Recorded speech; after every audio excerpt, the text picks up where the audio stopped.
विकास, जहाँ तक विकास की बात है, जितना प्रयास सिद्धार्थनगर के लिए विकास का होना चाहिए, सरकार उस पर उतना ध्यान और जिलों के मुकाबले नहीं देती। सबसे पहली बात तो यही है, एक पुराना आंकड़ा अब तो गवर्नमेंट का आती है, हमारा 86,000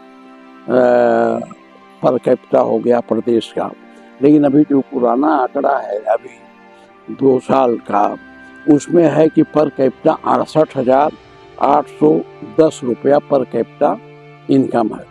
और उसमें हम उतना नहीं है, उसमें हम 40,283 रुपया पर कैपिटा है। तो हम बराबरी में कहाँ पहुँचे? अभी तो 28,000 पर कैपिटा दूसरे एवरेज में भी हम पीछे हैं, बराबरी कौन का है? तो विकास कहाँ हुआ?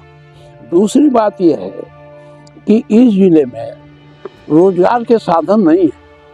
रोजगार के लिए यहाँ 9,900 कुछ करोड़ का एमयू हुआ था, लेकिन वो एमयू ब्रेकिंग सेरेमनी में, डाउन ब्रेकिंग सेरेमनी में नहीं आ रहा, केवल 557 या 500 करोड़ का ही आ रहा है, उसमें बहुत कम रोजगार मिलेगा। तो जब रोजगार नहीं रहेगा तो ये जिला कहाँ से संपन्न होगा?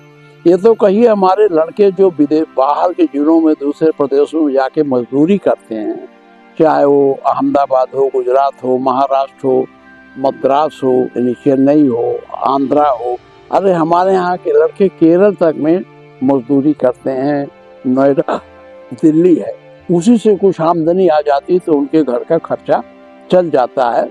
अच्छा, पर कैपिटा हमारा जमीन की जोत भी कम, गांव में छोटी बंटवारे होते होते जोत बहुत छोटी हो गई है।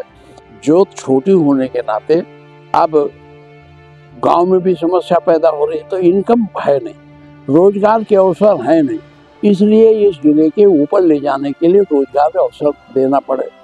अब देखिए, भगवान राम और कृष्ण और शिव भगवान, ये हमारी संस्कृति के मूल आधार है।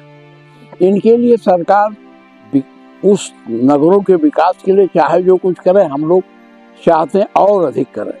अभी अकेले अयोध्या के विकास के लिए 31,000 करोड़ रुपया खर्च किया गया। मेरा इसमें कोई विरोध नहीं है, लेकिन एक भगवान इस जिले में और हैं, वो हैं बुद्ध भगवान, जिनकी जन्मस्थली कपिलवस्तु है, उनके लिए इन्होंने कोई पैसा नहीं। और कपिलवस्तु में विदेशी विभिन्न देशों के उनके मानने वाले, लंका, थाईलैंड, बर्मा, कोरिया, दक्षिण कोरिया, वियतनाम और चाइना, जापान, मंगोलिया, तिब्बत, पूरे दुनिया में फैले हुए हैं। और बड़ी संख्या में वो यहाँ आते हैं।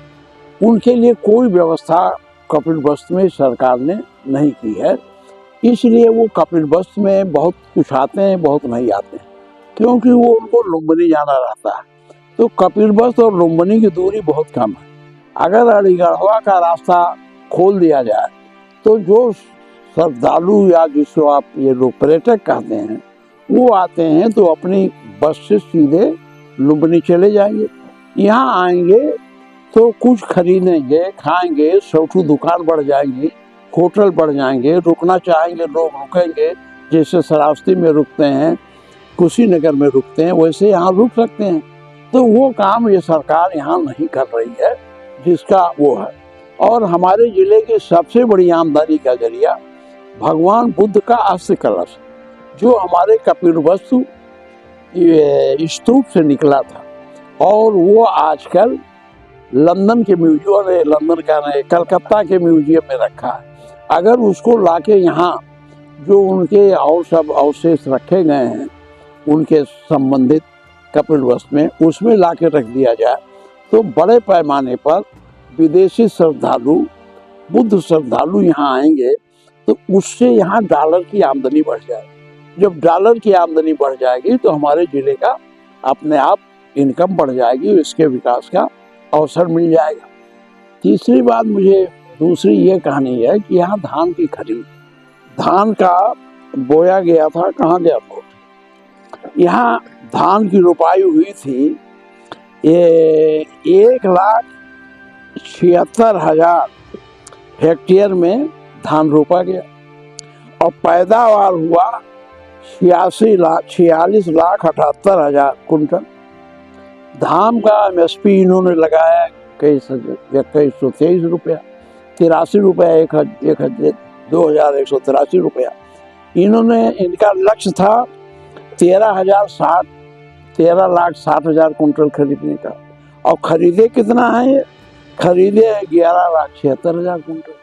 तो बचा कितना? अगर आधा किसान खाने में लगा दे तो वो जोड़ लो 17 लाख कुंटल अनाज बिचौलियों के बीच में चला गया। अगर एक कुंटल के पीछे 1,000 रुपया कम मिला किसान को, तो कई करोड़ अरबों रुपया किसान का बिचौलिया के खाते में चला गया। किसान कहाँ से तरक्की करेगा? जो आप तय करते हैं वो हमें दिलाइए, वो भी नहीं दिला पाते हैं। तो ये इस जिले के मुद्दे हैं। इस पर मैं एक और बात कह के अपनी बात खत्म करूंगा। ये जो क्राइम है, सबसे ज्यादा चोरी और डकैती या जो भी कहो, 2 CO circle Siddharthnagar, CO circle Swaratgarh में बढ़ी है। चोरी चारों तरफ है, लेकिन यहाँ सर्वाधिक है। चोरी का मुकदमा लिखा नहीं जाता, और लिख दिया जाता है तो उसमें वर्कआउट नहीं होता है। हम खुद अपने क्षेत्र के 3 महत्वपूर्ण चोरियां थी, एक खुनियाओं की, एक बभनी की, और एक दुर्गा ज्योति। 3 में मैं मौके पर गया, उसके घर में कुछ नहीं बचा था, चोर उठा ले गए।